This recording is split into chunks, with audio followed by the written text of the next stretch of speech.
तो जानते हैं हमारे देश की सबसे बड़ी सरकारी नौकरी कौन सी है? IAS, IPS, IRS। ये जॉब्स नहीं है, ये सपना है, सपना।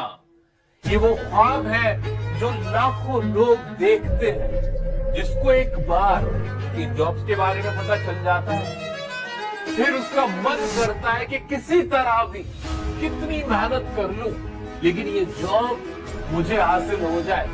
और ये सच भी है, क्योंकि ये सभी जॉब बड़ी प्रेस्टिजियस जॉब्स हैं। इनके अंदर सम्मान है, मान है, शान है और सेवा का भाव भी है। अगर आप अपने देश की सेवा करना चाहते हैं, देश में कुछ बदलाव लाना चाहते हैं, कानूनी तौर पे, पॉलिसी के तौर पे, या फिर टैक्स कलेक्ट करके, या फिर विदेशों में जाके उनके साथ ऐसी कूटनीति करना चाहते हैं जिससे आपके देश का नाम रोशन हो सके, तो ये सब कुछ मुमकिन होता है इन सिविल सर्विसेज से। लेकिन इनको हासिल करने का तरीका क्या है, वो बहुत सारे बच्चों को नहीं पता। इसका एलिजिबिलिटी क्राइटेरिया क्या है, कौन से एग्जाम देने होते हैं, कितना मुश्किल है, कितना आसान है, कौन कौन इसको दे सकता है, क्या सिलेबस है, क्या मैं कर सकता हूं, क्या मैं कर सकती हूं, इन सभी सवालों के जवाब आज तुम्हारा भाई तुम्हें देगा, वो भी सच्चे और बिल्कुल ईमानदारी के तरीके से, ताकि आप भी खुद को आंक पाए, समझ पाए और फैसला कर पाए कि कब आपको यूपीएससी का ये एग्जाम देना है और कैसे देना है। ये सब कुछ आप अच्छे से डिसाइड कर पाए। आइए दोस्तों, शुरू करते हैं।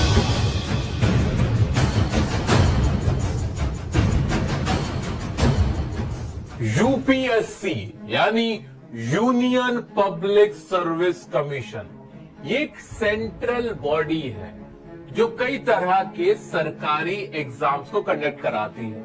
आपने एनडीए का नाम सुना होगा, जिसको पास करके हम फौज में जाते हैं, आर्मी में जाते हैं। इसी तरह से यूपीएससी कंडक्ट कराती है सिविल सर्विस एग्जामिनेशन, जिसको पास करने के बाद आप बनते हो एक IAS, एक IPS, एक IFS या फिर एक IRS। IAS यानी इंडियन एडमिनिस्ट्रेटिव सर्विस। इनका काम होता है कि जितनी भी स्टेट में या ऑल ओवर नेशन, एक कंट्री के अंदर पॉलिसीज बनाई जाती है ना, उनको बनाना, उनको इम्प्लीमेंट करना, ये सारा काम, ये सारा जो ब्यूरोक्रेसी का जो काम होता है, ये ब्यूरोक्रेट्स करते हैं, जिन्हें कहा जाता है IAS ऑफिसर। कौन होते हैं ये? ब्यूरोक्रेट्स, जो बड़े लेवल पे सरकार में रहते हुए जितने भी आपके लीडर्स हैं, मिनिस्टर्स हैं ना, वो मिनिस्टर्स तो सिर्फ ऑर्डर देते हैं कि भाई ये पॉलिसी बननी है, ऐसे ऐसे बननी है। उनको बनाने का, उनको इम्प्लीमेंट करने का काम डिस्ट्रिक्ट लेवल पे, स्टेट लेवल पे, नेशनल लेवल पे, ये किसका होता है? एक IAS ऑफिसर का होता है। जैसे डीमोनेटाइजेशन हुआ था या फिर कोई और पॉलिसी आई थी, GST इंप्लीमेंट हुआ था, डिफरेंट पॉलिसीज जितनी भी हमारे देश के अंदर इंप्लीमेंट की जाती हैं, उसके पीछे जो क्रेडिट होता है, जो रोल होता है, वो होता है एक IAS ऑफिसर का। दूसरा है IPS। अगर आपको कानून व्यवस्था को अच्छा बनाना है, पुलिस में आपको जाना है, तो पुलिस का भी जो सबसे अच्छा बड़ा पद होगा, आप बड़े लेवल पे रह के अगर कानून को ठीक करना चाहते हैं, तो उसका तरीका होता है इंडियन पुलिस सर्विस, जो कि एक बड़े ऑफिसर के रूप में आपकी जॉब लगती है। तीसरा है एक IFS यानी इंडियन फॉरेन सर्विसेज। डिप्लोमेट्स होते हैं ना, राजदूत, आजकल काफी फेमस चल रहे थे, मिस्टर जयशंकर साहब हमारे डिप्लोमेट हैं इंडिया के। तो वो लोग क्या करते हैं, दूसरे देशों से जो संबंधों को मेंटेन करते हैं, डिप्लोमेसी करते हैं, कूटनीति करते हैं, उनसे व्यापारिक यानी कारोबारी जितने भी जो काम किए जाते हैं, चाहे वो ट्रेड वर्क है, चाहे वो अदर रिलेशनशिप्स हैं, वो सारी मेंटेन करने का काम वो कौन करता है? एक डिप्लोमेट करता है। और वो कैसे बनता है? IFS बन के, यानी इंडियन फॉरेन सर्विस का एग्जाम जब आप क्रैक कर लेते हो तो आपकी जॉब लगती है। एक होता है IRS यानी Indian revenue services, tax collection, जो कि एक बैकबोन होता है किसी भी कंट्री का, किसी भी नेशन का। तो टैक्स को कैसे कलेक्ट करना है बड़े लेवल पे, उस सारा टैक्स कलेक्शन का काम, उसको मेंटेन करने का काम, उसके प्लानिंग का काम, इंप्लीमेंटेशन का काम, वो सब कुछ होता है जो कि एक IRS ऑफिसर करता है।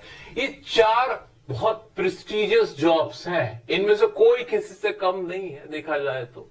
सो आपके मार्क्स कितने आ रहे हैं उसके आधार पर आपको जॉब मिलती है। आप किस फील्ड में जाना चाहते हो, क्या आपको IPS ही बनना है, कि आपको सर्विस में रह के, आपको कानून की वर्दी पहन के ही चीजों को बदलना है, तो आप IPS की तरफ जाओगे। अगर आपका इंटरेस्ट है कि नहीं मुझे टैक्स डिपार्टमेंट में जाना है, IRS ऑफिसर बनना है, टैक्सेशन के अंदर रिफॉर्म्स लाने, तो आप वहां जाओगे। तो ये आपके ऊपर डिपेंड करता है कि आप कौन सी फील्ड में जाना चाहते हो। अब ये चारों ही जॉब्स कैसे हासिल की जा सकती हैं, इसकी एलिजिबिलिटी क्राइटेरिया क्या है, कौन कौन इसको कर सकता है? तो सबसे पहला और बेसिक सवाल कि आर्ट्स वाला कर सकता है, कॉमर्स वाला या साइंस वाला?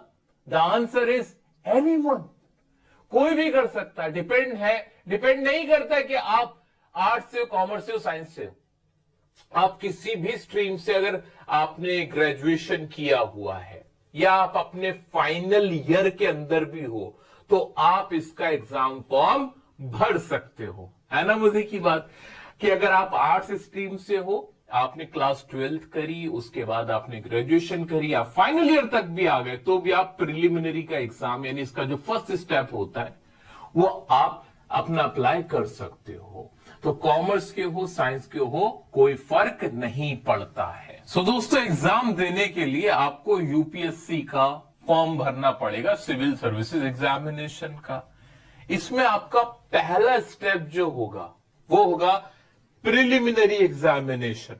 ये स्क्रीन टेस्ट है। पहले आपको आंका जाएगा क्या आपके अंदर इतना पोटेंशियल है कि आप एक ऑफिसर बन सकते हो, उसकी शुरुआत भी कर सकते हो। तो फर्स्ट स्टेज होगी जो आपका एप्टीट्यूड, आपकी अंडरस्टैंडिंग, आपकी मेंटल स्ट्रेंथ को नापा जाएगा। कि नॉलेज बाद में देखेंगे, लेकिन क्या क्षमता है, कैपेबिलिटी है आगे इसको करने की, ये देखा जाएगा प्रिलिमिनरी लेवल पे, यानी पहले ही लेवल पे। उसमें क्या होगा, 2 पेपर होंगे आपके MCQ बेस्ड, ऑब्जेक्टिव टाइप आपके क्वेश्चंस होंगे, नेगेटिव मार्किंग होगी। नेगेटिव मार्किंग कितनी होगी? 200 नंबर, 200 आपके क्वेश्चन होंगे। 200 यानी 2 नंबर का एक क्वेश्चन होगा। 400 नंबर के आपके क्वेश्चन बन गए। टोटल मार्क्स 400 हो गए, और उसमें 1/3 नेगेटिव मार्किंग है। यानी अगर आपका एक क्वेश्चन गलत होता, आपने अटेम्प्ट किया था और वो बिल्कुल गलत हुआ, तो आपके 1/3 मार्क्स डिडक्ट हो जाएंगे। 2 नंबर का अगर एक सवाल है तो 0.6 मार्क्स आपके डिडक्ट हो जाएंगे। ये आप इसकी कैलकुलेशन रहेगी। ठीक है। 2 पेपर कौन कौन से होंगे? एक होगा आपका जनरल स्टडीज का पेपर, कि जनरल नॉलेज आपको कितनी है। दूसरा पेपर होगा आपका CSET जिसे कहते हैं, जिसका मतलब होता है सिविल सर्विसेज एप्टीट्यूड टेस्ट। क्या आपके अंदर क्या वो एप्टीट्यूड है, वो मेंटल स्ट्रेंथ है, वो कैपेबिलिटी है। बाद में नॉलेज चेक करेंगे हम, पहले तो हम यही देख लें। तो ये आपका पेपर होता है जिसे प्रिलिमिनरी का पेपर कहा जाता है। अब इसके अंदर जैसे कि पेपर 1, 2 पेपर बताए, तो पेपर 1 हमारा, जिसे मैंने कहा था जनरल स्टडीज है, उसमें क्या क्या पूछा जाता है?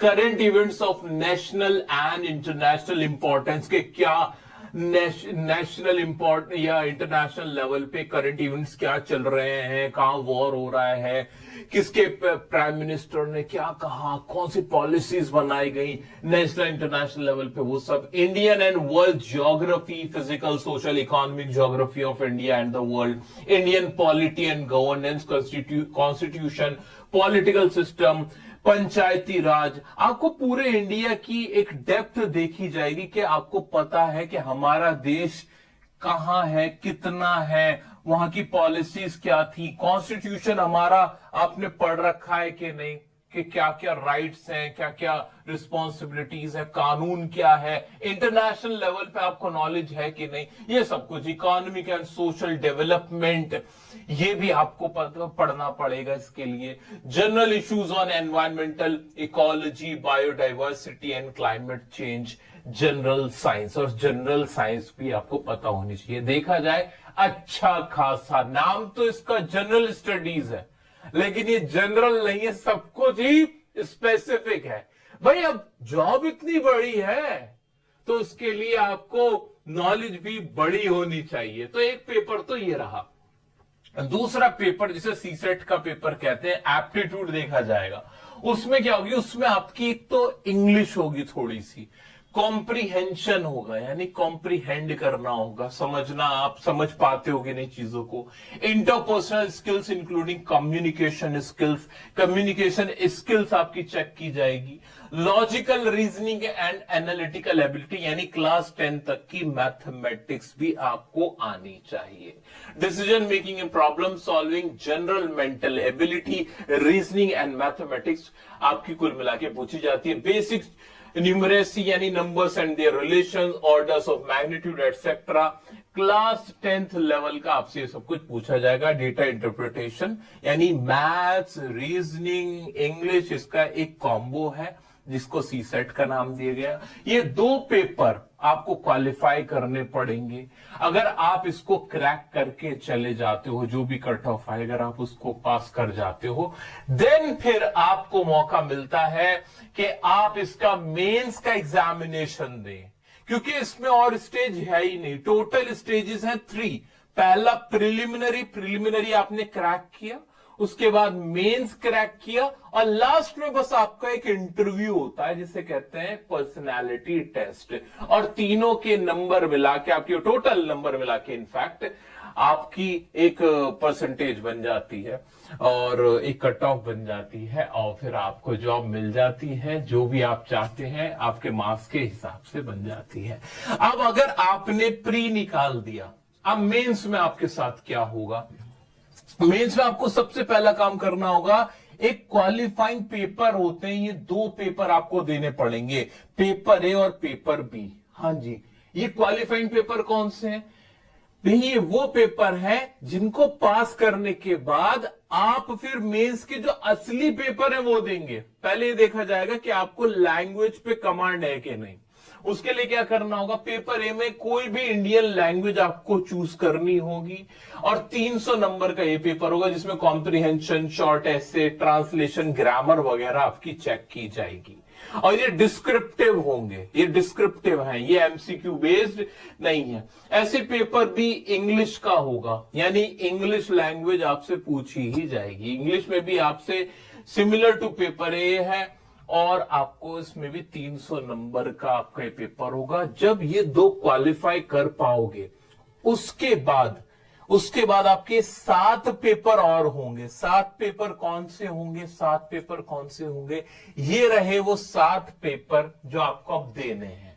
अब इसमें मजे की बात यह है कि ये जो पेपर होंगे ना आपके, ये 7 पेपर और वो जो 2 क्वालिफाइंग पेपर है, वो साथ में ही होते हैं, वो साथ में ही होते हैं। जब आपका जो लास्ट का रिजल्ट आएगा, अगर लास्ट का जब आपका रिजल्ट आएगा, फाइनल रिजल्ट जब आएगा, तब अगर उसमें आपने क्वालिफाइंग पेपर में क्वालिफाई नहीं किया तो इनके मार्क्स काउंट नहीं होंगे। क्या कहा मैंने? इन पेपर का जो नंबर्स की जो काउंटिंग है, जो आपका टोटल बनेगा, वो तब बनेगा, तब माना जाएगा जब आपने वो लैंग्वेज के जो 2 पेपर हैं वो अगर आपने पास किए हो, तो वो मैंडेटरी हो जाता है, अब ये 7 पेपर कौन से? एक तो एसेस का पेपर है, पेपर 1 250 नंबर का। पेपर 2 जनरल स्टडीज का, इसमें Indian heritage and culture, history and geography of the world and society, ये पढ़ना है आपको। जनरल स्टडीज 2 है polity and governance and constitution को बार बार पढ़ना है, क्योंकि इंडिया में रह के आपको काम करना है। Social justice and international relations, वही चीज को थोड़ा इन डेप्थ डिटेल में पढ़ना है जो प्रिलिमिनरी में आपसे पढ़ने को कहा गया था। पेपर 4 है जनरल स्टडीज का, जिसमें टेक्नोलॉजी, इकोनॉमिक डेवलपमेंट और एग्रीकल्चर और एनवायरमेंट, सिक्योरिटी, डिजास्टर मैनेजमेंट, ये सब पढ़ना है आपको। पेपर 5 है जनरल स्टडीज का, 4th का ethics, integrity and aptitude, case studies on ethical dilemmas. ये आपको सब कुछ पढ़ना पड़ता है। फिर आपको चॉइस दी जाती है पेपर 6 एंड 7 में, ऑप्शनल सब्जेक्ट आपको चूज करना पड़ता है। जिसमें भी आपने ग्रेजुएशन किया है वो पेपर आपको चूज करना पड़ता है। कोई भी एक सब्जेक्ट लेंगे और वो आप चूज करेंगे। 250 नंबर का ये हो गया। इस तरह से आपके 7 पेपर बने और 2 पेपर ये बने, टोटल 9 इस तरह से बन जाते हैं। टोटल नंबर कितने बने? 1750 और प्लस 275 नंबर का 275 का आपका इंटरव्यू है, यानी 1750 मार्क्स तो इसके टोटल बने, 275 इंटरव्यू के बने और टोटल नंबर बन गया 2025। ये टोटल मार्क्स होते हैं आपके सिविल सर्विस एग्जामिनेशन के।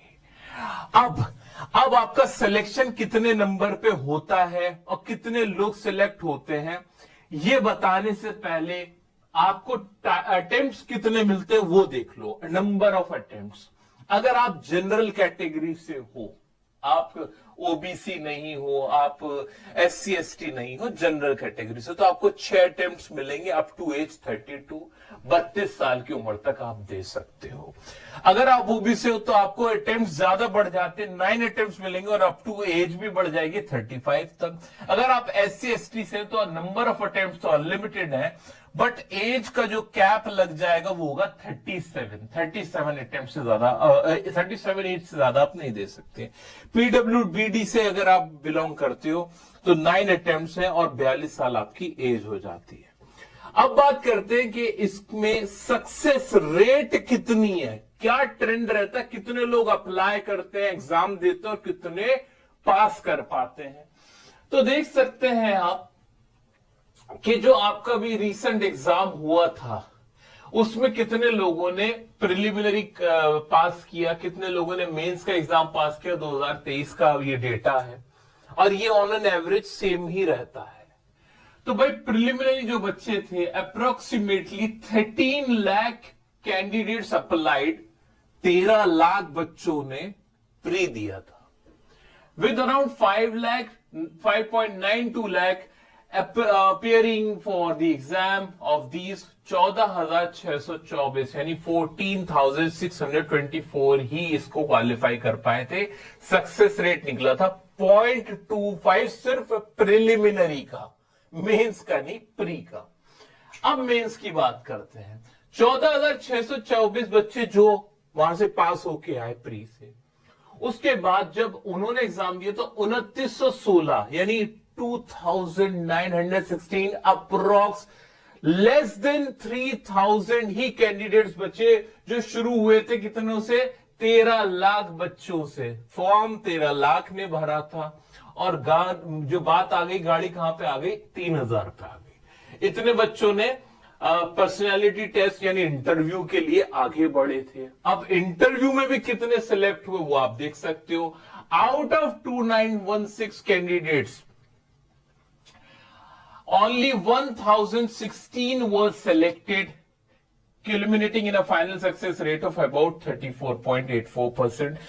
और भाई कोई बहुत ही इसका रिजल्ट पॉइंट कितना आप अंदाजा लगा सकते हो कि 1000 बच्चे और 13 लाख बैठे थे। अब आप कैलकुलेटर लेके बैठ जाओ कि क्या रिजल्ट जा रहा है, तो रिजल्ट बहुत बहुत कम जाता है। इसका रिजल्ट बहुत कम जाता है इसका रिजल्ट। दोस्तों आपने प्रोसेस देख लिया सिलेक्शन का, आपने सिलेबस भी देख लिया और आपने सक्सेस रेट भी देख ली। सबको पता है कि 0.1% ही के आसपास ही रिजल्ट आपका घूमता रहता है। 1000 ही लोग सेलेक्ट होते हैं, चाहे कितने ही एग्जाम फॉर्म भर दें, कितने ही पेपर दे दें, 1000 के आसपास ही बच्चे सेलेक्ट हो रहे होते हैं।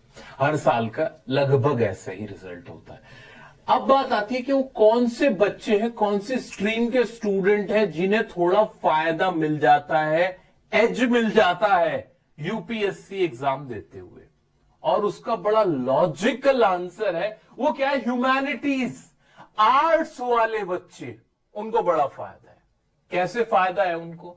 जितना हमने सिलेबस देखा उसके अंदर कॉन्स्टिट्यूशन, उसके अंदर करंट अफेयर्स, उसके अंदर पॉलिटी, उसके अंदर ये सारी चीजें थी जो कि एक आर्ट स्ट्रीम के बच्चे को पढ़ने को मिलती हैं।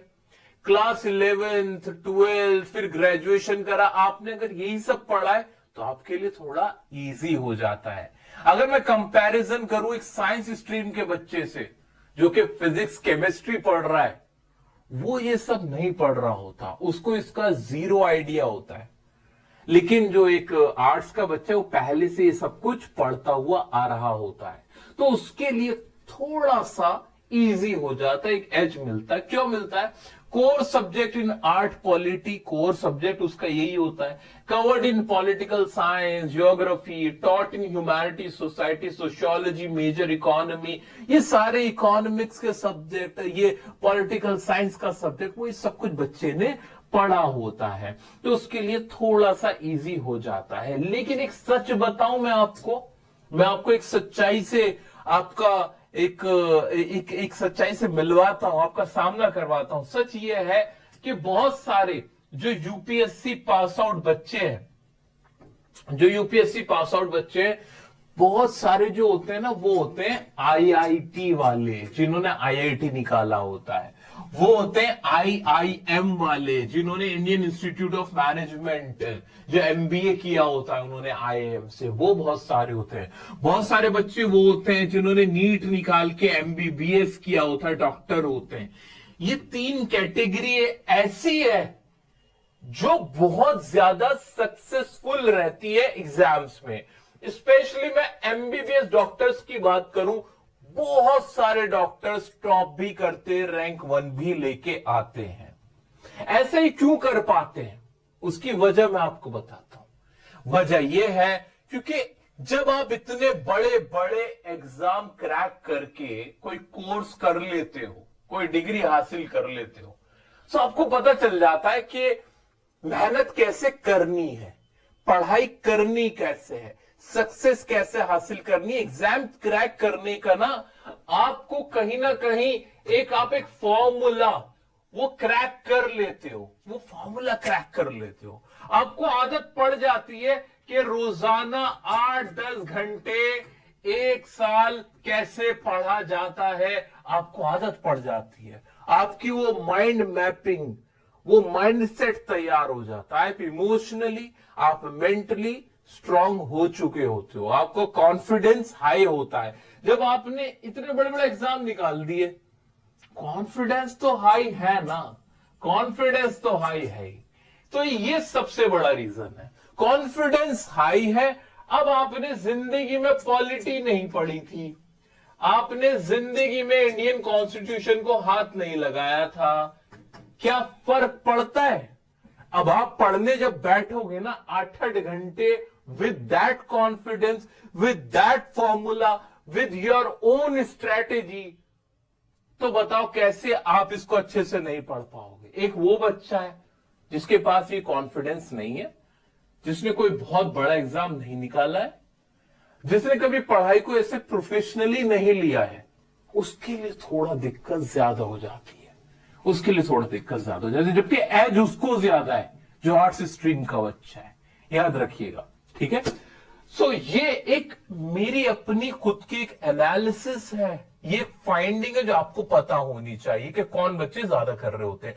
बट अब आते हैं कि अगर आप आर्ट्स से हो, कॉमर्स से और इनसे नहीं हो, इन सब चीजों से नहीं हो, तो आप यूपीएससी कैसे प्रिपेयर कर सकते हो? दोस्तों, अगर आप कहीं आईआईटी से नहीं हो, आपने कोई नीट का एग्जाम नहीं निकाला है, आप कोई टॉपर नहीं हो, बल्कि एक एवरेज स्टूडेंट हो, लेकिन आपका ड्रीम है यूपीएससी क्रैक करने का, तो आपको क्या करना होगा? सीधा सा जवाब है, मेहनत करो। और क्या करो? क्या आपको क्या लगता है वो जो 6 लाख बच्चों ने पेपर दिया था वो मेहनती नहीं थे? उनमें से सिर्फ 1000 लोग ही आगे क्यों बढ़े, या 3000 लोग ही आगे क्यों बढ़े? बाकी जो लाखों बच्चे थे वो सारे मेहनती नहीं थे? क्या उन सब में कमियां थी? वो अपनी अपनी फील्ड के सब टॉपर ही थे। पर वो कामयाब नहीं हो पाए, तो फिर वजह क्या रहती है? वजह रहती है, मैं बताता हूं क्या, ये 3 चीजें, सिर्फ 3 चीजें। मेहनत सभी करते हैं, वहां मेहनत की ही जरूरत नहीं है, सिर्फ नॉलेज हासिल करने की ही जरूरत नहीं है। वहां चाहिए आपको मेंटल टफनेस। मेंटल टफनेस अपने जो अर्ज है, अपने जो डिजायर्स हैं, जिस चीज के लिए आप तड़पते हो, एडिक्शन है आपको, आपका सोशल मीडिया, उसको डिस्ट्रैक्ट करना होगा। आपके जो फ्रेंड सर्कल है, जहां आप घंटों आप अपना टाइम वेस्ट करते हो, उसको आपको रोकना होगा। इन सब चीजों पे, अपने डिजायर्स पे, आप खुद को बेहतर जानते हो, आपको रोक लगानी होगी। दूसरा है कंसिस्टेंसी। आज 8 घंटे पढ़ लिया, 10 घंटे पढ़ा, कल कुछ नहीं पढ़ा, परसों कुछ नहीं पढ़ा, अब पढ़ाई छूट गई। ये काम 1 साल 1.5 साल करते रहना है लगातार। अगर आप कर सकते हो, ये आपको अपने अंदर लेके आना है, then you are eligible for UPSC. गलत कहते हैं लोग कि यूपीएससी की जो एलिजिबिलिटी है वो ग्रेजुएशन है। नहीं, यूपीएससी की असली एलिजिबिलिटी तो ये है। तीसरा, प्रोफेशनलिज्म। आपको डे 1 से सोचना, मैं एक आईएएस ऑफिसर हूं, और अगर मैं एक आईएएस, आईपीएस या फिर आईएफएस, आईआरएस ऑफिसर हूं, तो मुझे कैसा बिहेव करना होगा। तो आपकी हर चीज के अंदर वो प्रोफेशनलिज्म दिखना चाहिए। वो प्रोफेशनलिज्म आपके नोट्स में नजर आना चाहिए कि आप नोट्स कैसे बना रहे हो। वो आपके काम के तरीके में, वे ऑफ डूइंग वर्क में दिखना चाहिए कि आप पढ़ाई कर कैसे रहे हो। आपकी मेंटल टफनेस में, आपके इमोशनल इंटेलिजेंस के अंदर वो चीज दिखनी चाहिए कि हां भाई, लगे कि आप डिफरेंट हो, आप खुद को उसके लिए एलिजिबल बना रहे हो। तो आपको डे 1 से ही वैसा बिहेव करना है। याद रखिए, जैसे आप अभी हो, आप क्या उस लायक हो कि आप एक ऑफिसर बन सकते हो? आप लेजी हो, आप मेहनत नहीं कर रहे हो, आपको नॉलेज भी नहीं है, तो आप अपने आप से पूछो कि क्या मैं उस लायक हूं? और जहां जहां कमी लगे, अपनी उन चीजों को ठीक करो। प्रोफेशनलिज्म सबसे इंपॉर्टेंट है। और ये तीनों चीजें हासिल करने में अभी इस लेवल पे आपको जो सबसे ज्यादा हेल्प मिलेगी, आपको जो कॉन्फिडेंस आएगा, पता है कहां से आएगा? वो तरीका बताता हूं। कॉन्फिडेंस कहां से आएगा? कॉन्फिडेंस आएगा कि आप अभी, अगर आप क्लास 12th में ये वीडियो देख रहे हो, 10th में देख रहे हो, या कहीं से भी देख रहे हो, मिनिमम अगर आप टॉपर नहीं हो, आप आईआईटी जेईई नीट साइंस के स्टूडेंट नहीं हो, आप वहां नहीं जाना चाहते, चलो वहां नहीं गए, कोई बात नहीं, कम से कम सीयूईटी का एग्जाम जरूर देना। सीयूईटी में कोशिश करना कि मुझे टॉप करना है। यहां अपने आप को आंको, यहां से कॉन्फिडेंस आएगा, और उस कॉन्फिडेंस को उठा के डाल दो यूपीएससी के अंदर। 3 साल ग्रेजुएशन यहां करी और सेम कॉन्फिडेंस के साथ जाना है। कुछ नहीं कर सकते, जो भी कोर्स कर रहे हो, जो भी डिग्री हासिल कर रहे हो, जिस भी कॉलेज में पढ़ रहे हो, फर्क नहीं पड़ता। आपके माइंड में होना चाहिए कि मुझे उस कॉलेज का टॉपर बनना है, उस कॉलेज का मैं टॉपर बनूंगा या बनूंगी। वहां से कॉन्फिडेंस वो लेके आओ और फिर यूपीएससी देना। और ये सारी चीजें हासिल करने के लिए, एक टॉपर बनने के लिए आपको करना क्या होगा? आपको यही तो करना है। मेंटल टफनेस ही तो दिखानी, कंसिस्टेंसी तो दिखानी, प्रोफेशनलिज्म ही तो दिखाना है। और देखना, फिर आप यूपीएससी के लेवल पे, अटेम्प्ट करने के लेवल पे आ जाओगे। बाद में तो किस्मत, मेहनत, उन सबका कॉम्बो है जो सक्सेस के रूप में सामने आ जाता है। लेकिन ये बेसिक है। अब बच्चे गलती क्या कर रहे हैं? बच्चे, मेरे जो छोटे छोटे बहन भाई हैं, वो गलती क्या करते हैं? उन्होंने सोचा है कि मेरा सपना यूपीएससी देने का है। 5 साल लग गए, 5 साल, प्री तक नहीं निकल रहा है। क्यों निकलेगा प्री? कैसे निकलेगा? आज तक जिंदगी में एसएससी तक का एग्जाम हमने नहीं निकाला। हम कभी स्कूल में भी बहुत अच्छा टॉप नहीं कर पाए। हमारे अंदर हमें शायद पता ही नहीं है कि हम इन सब चीजों को फॉलो कर भी रहे हैं कि नहीं। हमारा बेस ही ठीक नहीं है, हमारा बेस ही स्ट्रांग नहीं है। सिर्फ होप करने से आपको कामयाबी नहीं मिलती, होप के साथ साथ कुछ और चीजें भी हैं। मेहनत करने का तरीका, आपका प्रोफेशनलिज्म, आपने क्या रास्ता चुना हुआ है, वो भी आपकी बहुत हेल्प करती है। सो दोस्तों, मैं अपने सभी उन दोस्तों से जो मुझसे पूछना चाहते हैं कि क्या मुझे यूपीएससी करना चाहिए, अब अगर आप मुझसे पूछना चाहते हो कि sir should I attempt UPSC, so मेरा आंसर है अ बिग यस। इससे प्यारी, इससे ज्यादा सम्मान वाली कोई प्रेस्टिजियस जॉब, गवर्नमेंट जॉब तो कोई भी नहीं है। आप एक बड़े लेवल पे देश की सेवा कर सकते हो, लेकिन उससे पहले जिस चीज का आपको ध्यान देना है वो ये कि आपने कोई ना कोई एक छोटा एग्जाम जरूर निकाला हो, कोई करियर में कुछ ना कुछ जरूर करके रखा हो, ताकि आपकी फैमिली पे बोझ ना हो, आप फाइनेंशियली उन पर डिपेंड ना हो जाएं, आपका परिवार आपकी वजह से बहुत ज्यादा सफर ना करने लग जाए, आपको कहीं कोई डिप्रेशन ना होने लग जाए, आप उस जगह ना पहुंच जाएं जहां आपको बिल्कुल नहीं जाना था। क्योंकि ये ड्रीम जॉब है, याद रखिएगा, और ख्वाब हर किसी के पूरे नहीं होते, ये सच्चाई है। तो जिसके पूरे हो जाते हैं वो तो खुश हो जाता है, जिसके अधूरे रह जाते हैं वो तड़पता रह जाता है।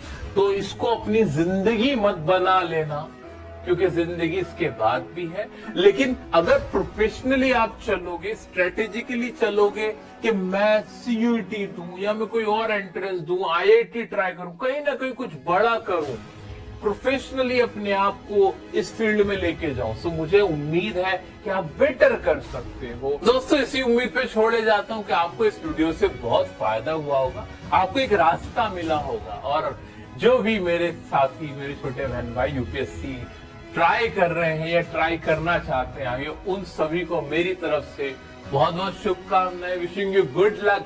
आप जीवन में बहुत अच्छा करोगे। सेल्फ स्टडी करते रहना, मेहनत करते रहना, गिव अप मत करना, और उम्मीद का दामन कभी मत छोड़ना, पॉजिटिव रहना। कभी भी मेरी जरूरत हो तो मुझे अपने पास जरूर पाओगे, मुझसे कांटेक्ट करना। ये वीडियो पसंद आई हो तो लाइक करके औरों तक भी भेजें। मिलते हैं नेक्स्ट वीडियो में नेक्स्ट टॉपिक के साथ, तब तक के लिए बने रहें डियर सर के साथ।